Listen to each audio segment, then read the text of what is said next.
Improving student equity with great instructional design. It is with pleasure that we introduce Dr. Whitney Kilgore and Beverly Araújo Dawson, who will be introducing themselves. Thanks so much, Camille. And thanks to everybody at the SUNY Online Summit, both for the invitation to be here and for the questions and conversation and dialogue that might come about during this session. Beverly and I like to have conversations, so feel free to interject with questions and thoughts and ideas. I'm Whitney Kilgore. I'm the co-founder and chief academic officer at a firm called iDesign. We partner with universities to help build really incredible online programs, and I have had the pleasure to know Beverly for over 3 years now, and have had some incredible experiences working with her social work program. But Beverly, let me let you introduce yourself. Thank you, Whitney, and welcome, and thank you for attending our presentation, and thank you for inviting us here. My name is Beverly Araújo Dawson, and I'm a faculty member at Adelphi University School of Social Work. I'm also the inaugural director of the online MSW program. My research focuses on Latino health disparities, as well as equity and inclusion in distance education. And so Beverly and I are very excited today to share with you our presentation, and you should be able to see my screen. Yes, thumbs up, Camille? Yes, thumbs up. Perfect, perfect. So we'll dive right into it. We've already had a chance to introduce ourselves. So a little bit about what we intend to share with you today is we want to talk a little bit about the enrollment trends that we've seen and retention rates, some of the issues that exist with diverse students or BIPOC students across distance education programs, talk about what contributes to academic success based on the research. Beverly spent a lot of time researching this particular demographic and how we can best support them. And you'll hear student stories. I always get excited when we can share student stories. And then we're going to talk a little bit about some of the course design methods, different ways to facilitate online learning that might help positively contribute to those student experiences. So some terms that we'll use today, and many of you may be very familiar with these, inclusive pedagogy, so thinking more about being student-centered and really approaching teaching from an inviting and engaging perspective, rather than teaching being kind of the barriers that assignments and assessments can typically feel like for students. Really meeting students where they are and taking them to that point of being successful. And then this notion of culturally responsive teaching. Beverly and I have been reading a book from Zaretta Hammond together as kind of a book study, a collaborative book study. And there's this notion of not just helping students to make meaningful connections, but also helping them become more independent, self-sufficient learners, and being open to the conversations about their cultures, their language, their life experiences, their lived experience, and how that might be different from our own or the same as our own. Beverly, anything I missed there that you want to add? Okay, I'm going to turn it over to you for this one, because this is somebody from your dissertation committee. Yes, that's Dr. Sellers was my dissertation chair many moons ago. Thank you, Whitney.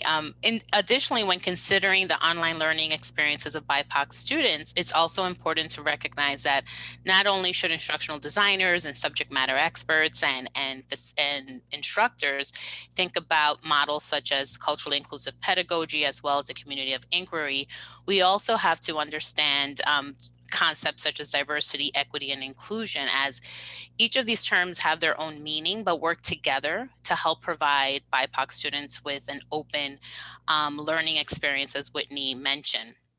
For example, while diversity refers to the representation of different characteristics such as race, ethnicity, sexual orientation, and gender, institution or a program or an online course having diversity does not mean that it has reached or achieved inclusion or equity. In fact, equity requires providing equal access and being fair and impartial to ensure that everyone has opportunities to succeed. More importantly, equity includes an assessment of the bias that exists within systems that can potentially impact the distribution of opportunities and resources and the full participation of BIPOC students in an online learning experience. On the other hand, inclusion is defined as all students feeling as if their culture, their learning style is valued and heard within online learning spaces. And with the increase of BIPOC students in distance education programs, when we are developing online programs and courses, it's important to consider these concepts and how we're addressing the needs of BIPOC students. Next slide. Perfect. Now we want to dig into a little bit of the data. So I think we're all really aware of the changes that we've seen in enrollment due to COVID. And so we wanted to really dissect that. This comes from the National Student Clearinghouse, the data on enrollment just from fall of 2019 to fall of 2020. And we're seeing pretty significant declines in enrollment over time from that undergraduate sector. Also from graduate enrollment, we're seeing increases, right? So kind of counter to that. And this tends to be somewhat aligned with what we saw when we had a downturn in the economy back in 2008 during kind of the housing crisis, right? Or the last great economic depression that we saw in our lifetimes. So graduate enrollment tends to go up during those time periods. But when we start taking a look at where the growth actually exists, it's kind of fascinating to see that the certificate space is seeing more growth, whether it's a post-baccalaureate certificate or even a graduate certificate. So as we're thinking about credential types going forward too, there may be opportunities as you're getting creative and strategic about what you might deliver to future students about breaking down degrees into subparts. There was a recent article in Inside Higher Ed that talked about the future of the master's degree, perhaps being 4 discrete certificates that come together in order to allow students to have more of that choose your own adventure opportunity. I'm not suggesting that that is the only way forward, but certainly we're seeing some interesting data here to support that notion.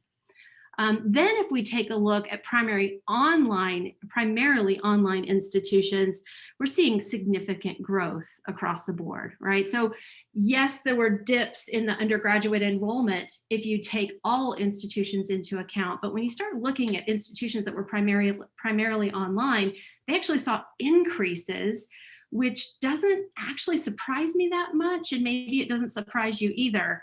As I was trying to decide, I've got a 21-year-old, as I was trying to decide what to do with her as COVID hit, and by the way, she was living in Manhattan up until February 29th of last year, so I have some ties to New York as well.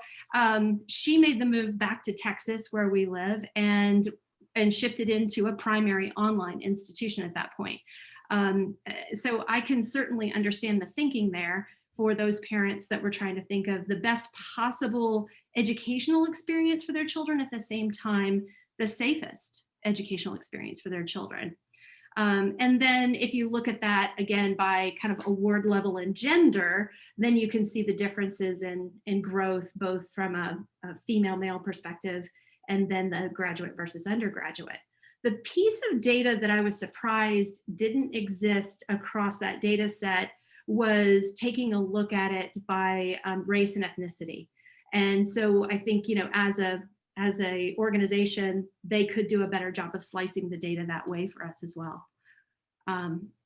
Beverly, do you want to run through who our online students are anymore? Absolutely. Thank you, Whitney. And it is interesting, but not surprising that they did not report on BIPOC students, because as I engage in my research over the past 11, 12 years that I've been teaching online, I've had a difficult time finding statistics on BIPOC students. And it's just recently that I'm starting to see that data is being teased out, and that there's more reporting on the number of BIPOC students in distance education programs.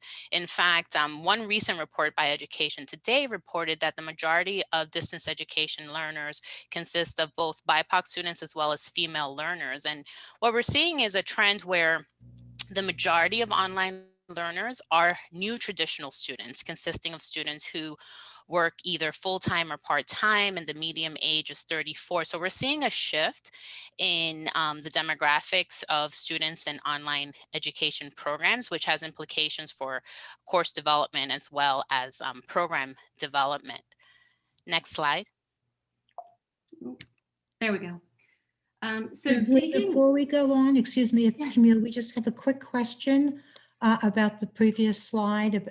Did you look at a split between associates versus all undergrad numbers? Is that type of information available? So that particular, you can go to that hyperlink as well. I'll be happy to share that a little later in the presentation, or maybe Beverly can grab it from the slides and share it in the chat because I'm sharing screen. But that data doesn't slice associates separate from bachelors. It looked at undergraduate and graduate. And we have another question from Christina asking about what is the new transitional student? The new traditional students. So, you know, in the past, academic institutions focused on quote unquote traditional students, those students who were going to school full time. And now, and we refer to students who worked or went to school part time as non-traditional students. Well, now non-traditional students make up the majority of our student population, and actually many academic institutions are targeting and recruiting students who are adult learners or working. So now the trend in the literature is, instead of referring to them as non-traditional, referring to them as new traditional, because they are making up the majority of the student population. Yeah, we've actually seen this shift over time for quite some time, because I remember having conversations with universities probably 10, 12 years ago, where we were talking about the average online learner was about a 35-year-old female. So, I mean, I think you're right. We've got to stop saying that they're non-traditional students, which I think we're used to hearing, right? I like this term, new traditional, Beverly. Any other questions before we continue? It's no further questions at this time. Perfect. Looking at an article from Inside Higher Ed back in 2017, and I realize this is a little bit older data, but we wanted to look back at some outcomes. They were referencing the National Student Clearinghouse Research Center, which is where some of the other data came from. And they talked about the variable completion rates. And when you look at it by subpopulation, and specifically this is 6-year outcomes, it's really clear to see that Black and Hispanic students aren't completing at the same or similar rates as white and Asian populations. And I think what was most troubling as I dug into that data a little bit more is that when you look at student loan default rates, specifically loans that were issued in this particular report as far back as 2003, 2004, the 12-year default rate for white students on their student loans was 5.2%. For Hispanic, it was 13.3%. And for Black students, it was 28%. And so I know there's contributing factors outside of what we're doing inside higher education, but I think we can all agree that we could do better. I don't know what that answer is, but I'm going to turn it back over to Beverly to share some of the stories and research that she's been digging into that might help us with our teaching and facilitation practices so that we can all kind of keep that front of mind. Thank you, Whitney. And just as Whitney just shared that BIPOC students have lower completion rates compared to white learners, this makes it even more important for us to select inclusive and equity-minded design and facilitation strategies to meet the learning needs of BIPOC students. To illustrate this point, we're going to share the findings of several key studies, as well as some student testimonials from the online MSW program. So let's take a moment to listen to the first testimonial. Next slide. Hi, my name is Shalita Burchette, and I am in the Adelphi School of Social Work, OMSW Cohort 7. When I think about the class that impacted me the most, well, I have to start with residency. My cohort came in the spring of 2020, so we are pre-pandemic. And I have to say that I've never experienced a residency before. I was really nervous about it. I didn't know what to expect, although they prepared us very well. I mean, there was lots of communication beforehand and lots of paperwork, and we totally knew it was on the schedule. But I still was nervous about what I would encounter once I got to the Adelphi campus. And I have to say, I was so pleasantly surprised. We were greeted by our faculty, by the Adelphi faculty. We met our professors, and so within the 3 days, we were able to experience our coursework, what to expect for the semester. We met with our cohort peers, and we saw how diverse we were, and we were able to form connections and meaningful bonds with each other that we then took on to the online platform. So when we got online, we were so familiar with each other and so comfortable that it made working together in the online classroom a warm experience. So Dr. Araújo, she cultivated and created for us a very warm, open, and engaging learning environment. And that begins in the residency. So you can see from Shalita's experience in the residency that participating in this face-to-face learning experience, that she was able to make connections with her fellow students and fellow instructors, as well as was grounded in the courses that she was taking before they continued synchronously or asynchronously throughout the semester. When we designed the online MSW program, we specifically selected a hybrid model with a 6 to 7 day residency because we thought it was important to provide students with that face-to-face interaction, because while many of the students that were interested in our program wanted the flexibility that an online program offers, they still wanted some face-to-face interaction. That was important to them. They felt that it would personalize or humanize their learning experience, and it's been going very well. We did have to shorten the residency from 6 to 7 days to 2 to 4 days because students felt that it was too long. And considering that most students are working full time, we're asking them to take days off of work, also to get childcare. So we shortened the residency just to help meet the needs of the students. Next slide. So another factor that designers and subject matter experts can take into account when designing online courses and programs are the cultural values and beliefs of racially and ethnically diverse students, as this also impacts their learning experience. And this next study focused on cultural archetypes and found that students with a collectivist background found that a difficult time getting motivated and feeling connected in their asynchronous classes where it felt to them that their instructor did not create opportunities for them to share and bring their culture into the classroom. And this left them feeling isolated and disconnected, and impacted their motivation to engage in the class. And this is in line with the community of inquiry model that discusses instructor presence and social presence. And for racially and ethnically diverse students, it's particularly important to feel connected, right?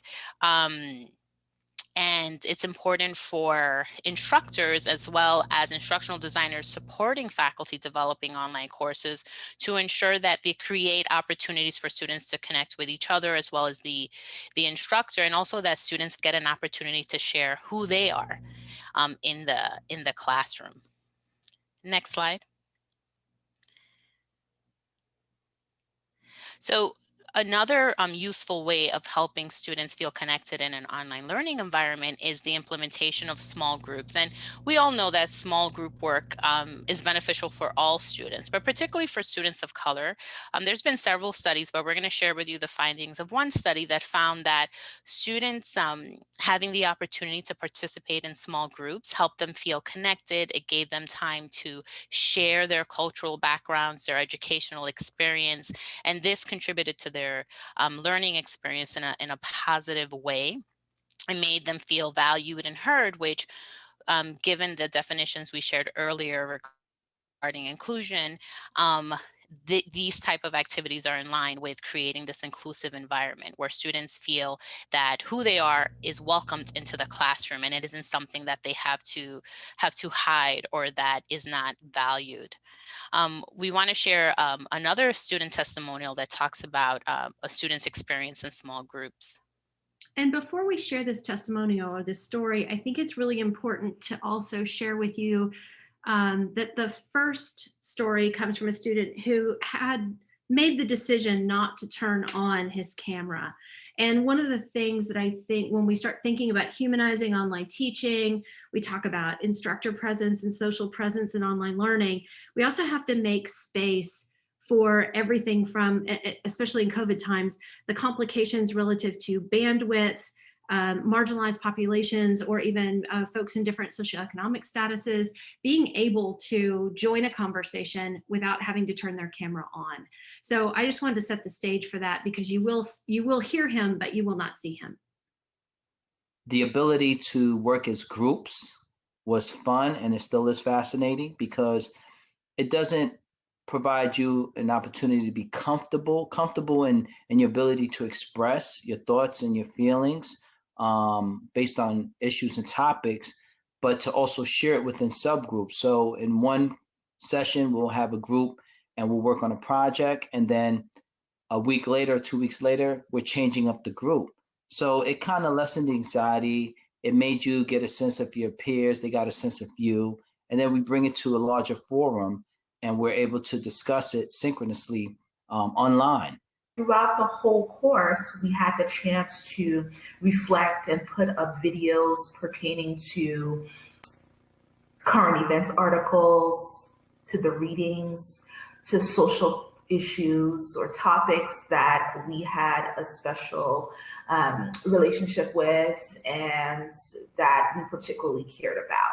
So that helped me to understand what my classmates cared about, and they got the chance to reflect and respond to things that stuck out to me currently in the world around us, as well as relating to the readings. The ability to work. There we go. Thank you. And you heard from both students that having the opportunity to interact in those small groups gave them the opportunity to get to know their peers, which is very important in regards to having students build those connections, especially students who are online, participating perhaps in an asynchronous class where they do not get an opportunity to interact. In a live session. In my asynchronous classes, I like to incorporate a lot of group work, even though students don't always love group work. But I find that in an asynchronous class, it gives them the opportunity to interact, and then they get to experience the benefits of the small group work as these students did in their live class. In this last study, there was a group of Latinx students who participated in an online class, and although the instructor was supportive and would tell the students, reach out to me at any time, because of the students' cultural values and beliefs, they didn't think it was appropriate to email the instructor after business hours, right? Because they had very busy schedules and they didn't have the time to get in contact with the professor during normal business hours. And so that acted as a barrier for them in regards to being able to develop that trusting relationship with the instructor. And I think that it's a great example of how, when facilitating an online class or teaching an online class or even developing it, creating spaces where students are able to communicate their preferences for communicating with you, and also that their instructors clearly explain what the expectations are, right? And also allow students to weigh in, because oftentimes when we're developing our courses or setting our office hours, sometimes they're based on, as the instructor, on our needs and our scheduling needs. And it really needs to be student-centered and not faculty-centered. And as a faculty member, I know that can be difficult at times, but students oftentimes are not available at 10 a.m. on a Wednesday. Many students are working or in a class. So we have to be student-centered when thinking about how we communicate with students and what space we create for that communication to happen, and how we communicate that in the class to students. Next slide. We want to share one last video with you. Perfect. And then you want to recap after, or do you want to set the stage for this at all? No. Okay. All right. Let it run. Dr. Arroyo and Dr. Wright, both exceptionally great. They both provided a lot of feedback as a group, as an individual, very open. So just felt very comfortable and very engaging. And I actually gained a lot of friends through the course. We talk about other issues, nothing to do with the actual schoolwork, just getting to know each other. So I think that foundation was key to the whole curriculum, and that was really a plus. So my classmates disagreed on a topic, and basically how I felt personally in regards to the relationship with the individuals before and after. So first and foremost, the topic was related to historical context with Harriet Tubman, Underground Railroad. One student was not really familiar with the story, where another student felt offended. And it came into it started as a disagreement, then it became a little verbal conflict. And at some point, the professor intervened and provided a respectful platform for each to discuss their perspective. And I think that the best thing I liked about that classroom and the way it was set up, the professor didn't muffle the situation. I stated before, in order to have real solution, we have to have real talk. And sometimes people don't know. And a lot of the things that we deal with regarding social work, people don't know. That's one of the things we're going to be advocate for the people who don't know their rights. But sometimes people don't have the information. So at the end, both students were able to speak from their perspective, what was their thought process. And what eventually happened is everybody was able to come together and kind of get a better understanding of each other. And the best thing about that is that the professor didn't stop it right there. We revisited the situation, and it was a takeaway. It was something that each and every student can learn, because even though if we're out here engaging, advocating for social justice, and we're trying to fight for people's rights, we still have to understand that people may not see it our way, but it's our job and our responsibility to advocate, to present the information without attacking. And I think that the way it ended with the debrief, we all took something from it, and everyone worked together, and we actually had a group project after that. So that was exceptionally great, how you took what I would say more like conflict resolution. You took a conflict and you kind of resolved it, but not only resolved it, but allowed people to see from different perspective and learn from one another. So this way we can grow from one another. Thank you. And one of the great things about this testimonial, that it really highlights the importance of addressing tense conflicts in the classroom. This is an important part of creating an inclusive environment, because when instructors do not address these conflicts head on, oftentimes BIPOC students are left feeling as if something is unresolved, and the entire class does, right?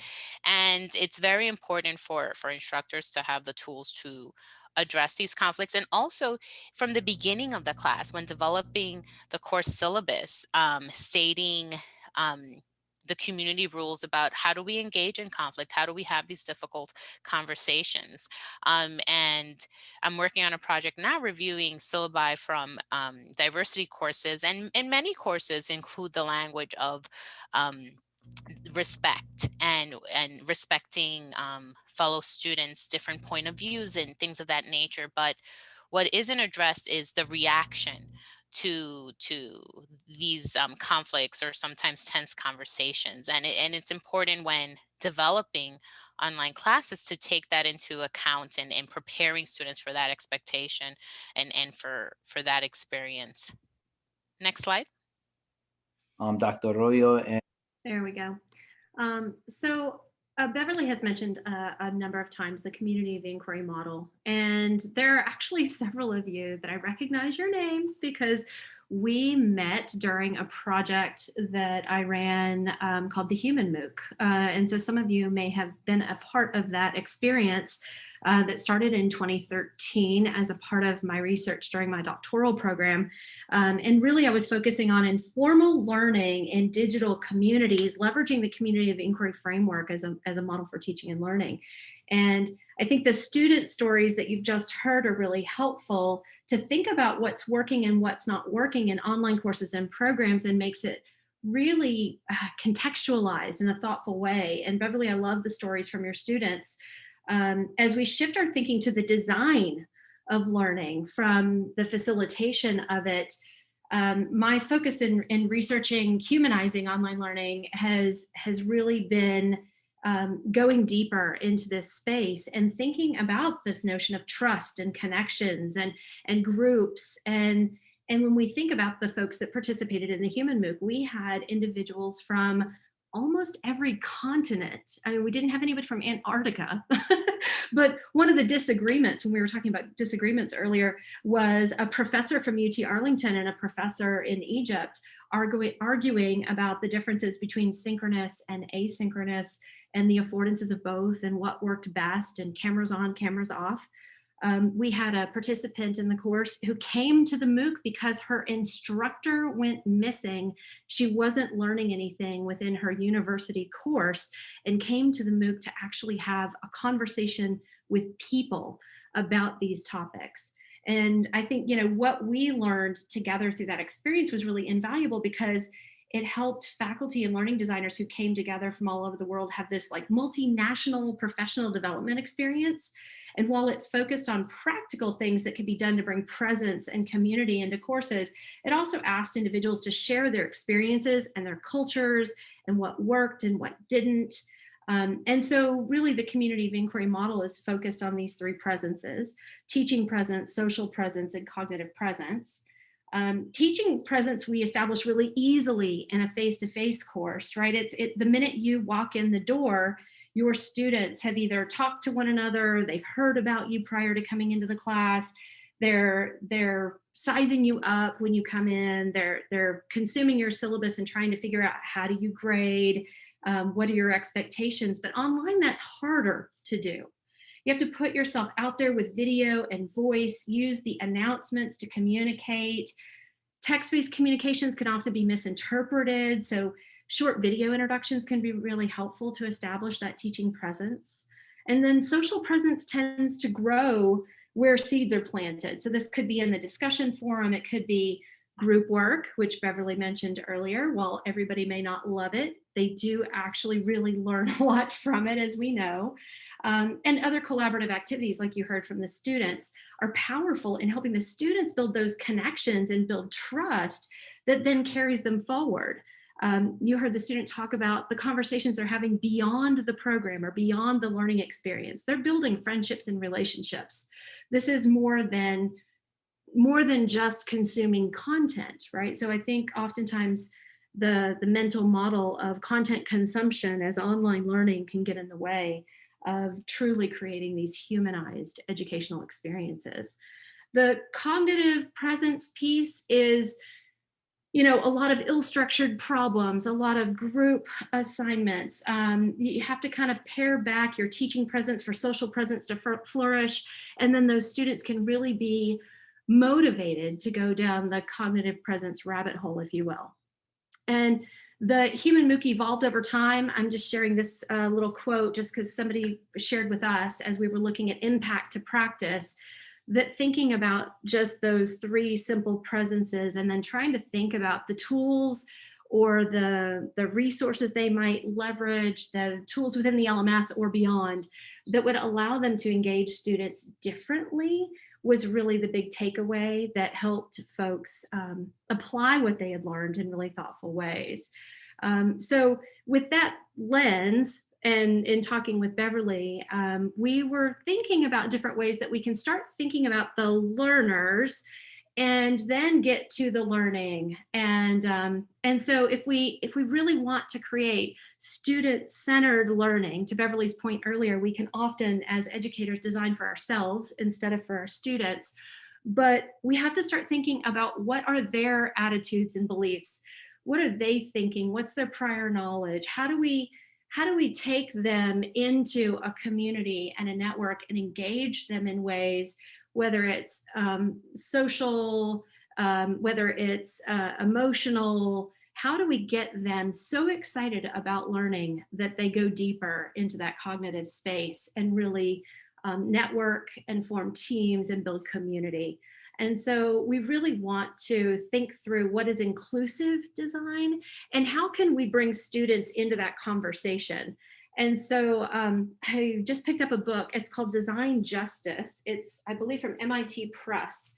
And they talk about students as part of the design process, participatory design, which is similar in some ways to inclusive design, but trying to bring those diverse voices into the redesign of programs. So when you start thinking about designing a program at the beginning, you're designing for the unknown student, and oftentimes, because when you're going from face-to-face to online, you may not know who would actually sign on for the online program the first time.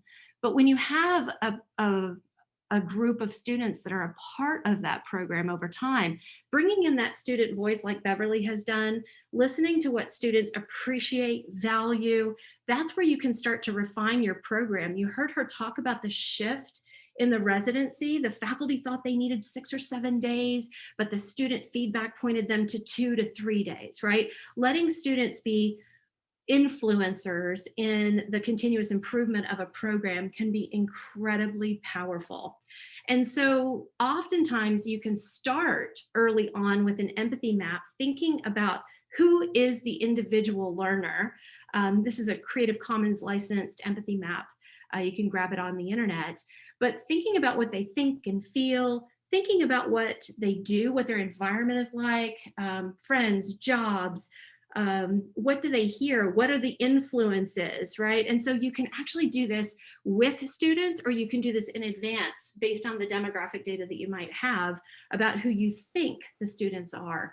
But documenting this and then developing personas based off your empathy map can really help you move your program to a more student-centered approach. And then you can use the persona to help frame the conversation with the individual faculty. So if you're a program director, perhaps you want to take a look at 2 or 3 or 4 different personas of a potential student that might come into your program in order to kind of frame who's the typical student for this program, what is their concern about coursework, technical issues, what's their background, what's their story. Got it. Oh, are we still there? Yes, we're still here, Whitney. Okay, I wasn't sure if there was a question. Yeah, thank you. So then if we take the time to fill in one of these empathy maps, then we can develop those personas in great detail. Just by working through this process with faculty, often this can help shift the mindset from designing for ourselves to designing for the student. And with that in mind, many of you may be familiar with the Chloe report that comes from Quality Matters. This is a quote directly from the Chloe report. And we know that working with instructional designers can actually help, not just with better outcomes, but actually student-to-student engagement from, I believe it was the Chloe 3, where they looked at the amount of student-to-student interaction in courses and the alignment between assessment and objectives. So Whitney, it's Camille. We have a related comment in our chat related to instructional design. And someone is curious about being, I guess, intentional on individualistic and collectivist social orientations. Is this something that you see as a humanizing factor within course design? You know, there's a lot of need for choice and agency in how people set up their assignments and assessments. So when you're asking students to do things that might be real world activities where they're going to apply their learning in context, oftentimes you can give students some choice in those assignments. Beverly, do you want to give an example of how you have specifically dealt with the individualistic versus collectivist cultures? You know, the one example that comes to mind is, as you mentioned, Whitney, you know, providing students with an assignment where they get to decide which mode, right? Are they going to do a video? Are they going to write a discussion? Just so that they have an opportunity to show their expertise and what they have learned in the course in a modality that they feel comfortable in. But also, for example, with my office hours, I encourage students to come to office hours, and I tell them that they don't have to have a question, because oftentimes students see office hours as a time to come ask a question. And I email them the day that I have office hours and I say, hey, I have office hours, come hang out, come ask me a question, let's chat, just to make it a little more open and warm so that they feel comfortable joining me.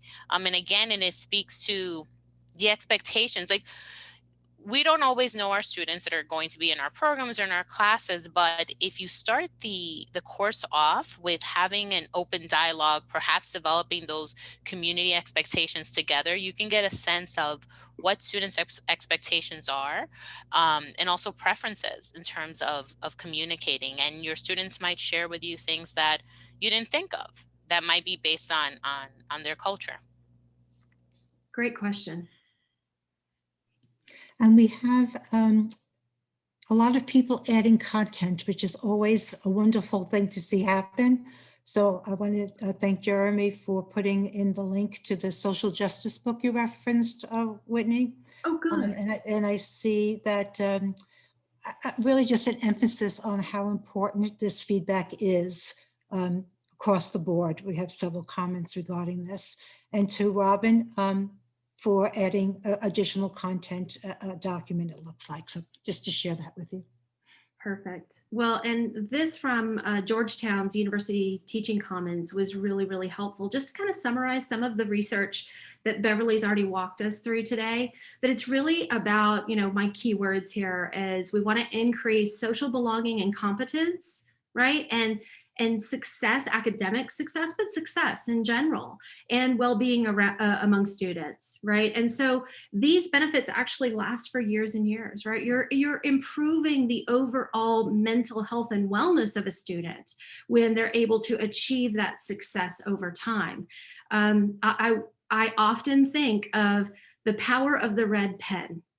And by giving students the opportunity to redo assignments until they achieve success rather than harshly grading students, that is one way that you can help students achieve the outcomes and help them get to a successful outcome over time, right? I think even our grading paradigms could shift in order to help all students, but especially students that might struggle in their academic learning.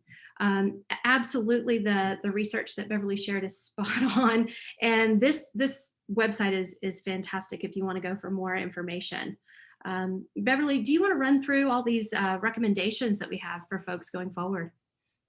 Absolutely. And, you know, some of them I mentioned earlier, but in regards to creating online programs and courses that are equity minded and address the needs of racially and ethnically diverse students, you can definitely do it from the vantage point of course design, facilitation, or program design. And as I mentioned earlier, with course design, incorporating small group discussions or having students work in pairs, and particularly with small groups, what the literature says is that encouraging instructors to put together students who have different strengths, right? And also be intentional about those groups and change those groups around so that all students have an opportunity to equally participate in those groups, because you don't want small groups to become another space where BIPOC students are feeling marginalized or silenced. Also working on group projects. Also, class sizes are very important. And if you have any, say so or contributions you can make into the argument regarding class sizes, um, the smaller the class, the better, because one, it helps to support student learning, and then also instructors have an opportunity to focus on addressing the needs of all students, but particularly BIPOC students who experience some systemic barriers. In terms of facilitation, and this is often where we see that facilitation of an online course is more faculty-centered than student-centered. The office hours, you see this all the time. I think that I should move my office hours to Sunday. I'm sure I would get, a lot more students participating, right? And also would be more student friendly, because most of my students, many of them may have Sunday off versus the 12 o'clock during the weekday. Also, individualized feedback. And as a program director, this is something that I emphasize to my to the instructors in my program, that especially those that are transitioning from face-to-face teaching to online, that providing that individualized feedback in an online course is essential, especially in an asynchronous course, because that is where students are, they're learning from the instructor. That's where they're getting that instructor feedback through that feedback. So providing individualized feedback on a weekly basis on multiple assignments is really key. And I know that this is a struggle for many programs, because in face-to-face learning environments, many instructors, or some instructors, will write "good job" on a student's assignment or paper. And I often tell instructors when they're transitioning to teacher in our program is just writing "good job" is not sufficient. You must give them detailed feedback on what they did well and where they can improve. And also timeline for feedback. And we support our faculty a lot around that, in terms of that students should be receiving feedback every week. And someone asked a question in the chat regarding that. And unfortunately, a lot of institutions who have launched online programs, they're still developing policies around all this stuff, and when faculty have to provide feedback. And some of the for-profits have very clear expectations regarding when students should receive feedback, that it should be 4 days after they post their assignment or 7 days. But there's still many institutions that do not have policies around this. I think, we're still in our infancy stage in regards to developing policies to support online programs. In terms of program design, so I told you about the virtual, the residency, the face-to-face residency. Well, during COVID, we had to switch it to completely virtual. But we still created opportunities for students to connect. And we had this like peer hangout. We also created Zoom sessions where students could connect with student support services. And that's very important also, especially for students for online students. You don't want them calling, the tutoring center or financial services and not being able to connect with someone. So you want to help make those connections for students so that they get the support that they need. One other program designed to help support students that we implemented was a peer mentor model. So when students enter the program, they're paired with a peer mentor, and that has been really successful, because then students have someone to connect to and ask questions to help them navigate the program. And then lastly, I have intentionally try to identify racially and ethnically diverse faculty, especially given that our particular program, 50% of the students are BIPOC students. And the students are so grateful to see someone who looks like them standing in front of the room. And they often tell me that this is the first time that they've had an instructor who is African American or Latino or Asian, and that's really powerful for them to see someone in this position of power, or see someone who has obtained their degree, who is a professional in the field that they're aspiring to go into. So it's really important to have a diversity of instructors in online programs to help meet the needs of BIPOC students. Beverly, we have a question from Maggie, and she's asking if there is some sort of template available for course design with guided questions to include inclusivity. Not with guided questions, and actually thank you for that question, because I wanted to tell you all about the Peralta equity rubric. I just recently came across this rubric, and it's really great because it provides you with some guidelines regarding developing an online course and being inclusive. That's the Peralta equity rubric. And also University of Michigan, their Center for Research and Learning, they have some great resources regarding inclusion and equity in course design and facilitation of online courses. Great, thank you. You're welcome. In a conversation I had recently with Tanya Justin, who works at the University of Wisconsin, Milwaukee, I believe, the DITA lab, she has done some extensive reviews of the existing rubrics for course design and shared with me that equity seems to be, or diversity even, seems to be a missing piece of those rubrics. So that may be, if somebody's looking for a dissertation topic, that may be something that somebody wants to consider looking at as we go forward. And I see Liz has given us a link to an equity rubric, so we'll be taking a look at that. Thanks, Liz. Perfect. We've got our references here just in case anybody wants to review those. And of course, all of our contact information is here. Keep the conversation going. We are definitely thinking about this, writing about this. There is a framework for feedback that was created by Aaron Crisp and Curtis Bonk. And I'll tweet that into the online SUNY Summit hashtag, or SUNY Online Summit hashtag, after we wrap up, because I think it might be a useful reference for anyone who's thinking about the timeliness, the detail of the feedback. I think that's a really useful tool. And again, it's a framework that could be useful for anyone who's trying to find a dissertation topic. So. We have a post from Sylvia who's asking if we could please go back one slide. Sure. Thanks.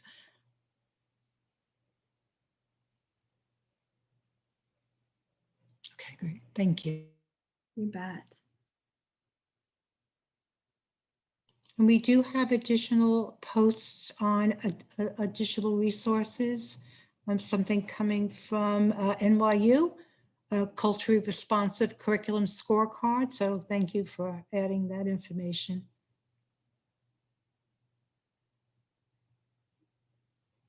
I had one question I wanted to ask, and this had to do with online content consumption and as opposed to inclusive design. So can you, for me, they're at opposite ends of the spectrum. So can you talk a little bit about how we can avoid this concept of content consumption? Yeah, I think for me, it's also kind of this mental spectrum of training versus education. Does that ring a bell for you too, Camille? Yes, that's great. Yeah, so training to me, I often think of somebody handing me an onboarding book for a new job, or I have to do some sort of training. I have to consume some sort of content. For me, it's typically defensive driving, wink, wink. But it's never communication with a human. It doesn't make it relevant for me. Well, maybe defensive driving is supposed to be relevant for me. So bad example. But what I think we're in higher education to do is serve students exceedingly well and help them have incremental success over time so that they can be really fantastic contributing members to society, right? And that to me is not training, that is education. Thank you. We have a few more minutes, so if anyone has a parting question. If you would please put that into the chat.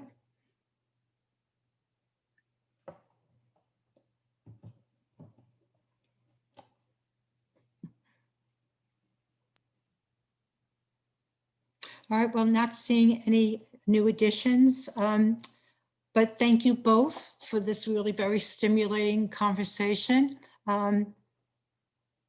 Let's see, can you put back the second part of mapping? Second part of mapping. Sure. This is coming from Lilia. Yeah. Thank you, Michelle, for the reminder and nudging about assumptions. Yeah. Now, is this second part of mapping? Lilia, can you just Is this what affirm you want in the chat that this is what you're hoping to see again? Let's see. The next part she's asking. Oh, the personas. Let's see. Yes, she's saying yes. Perfect.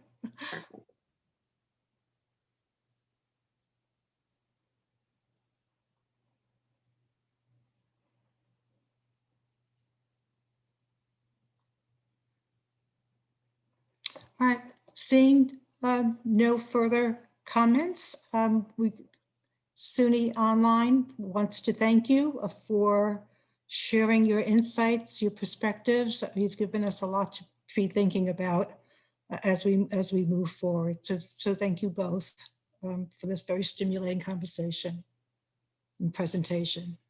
Thank you, Camille.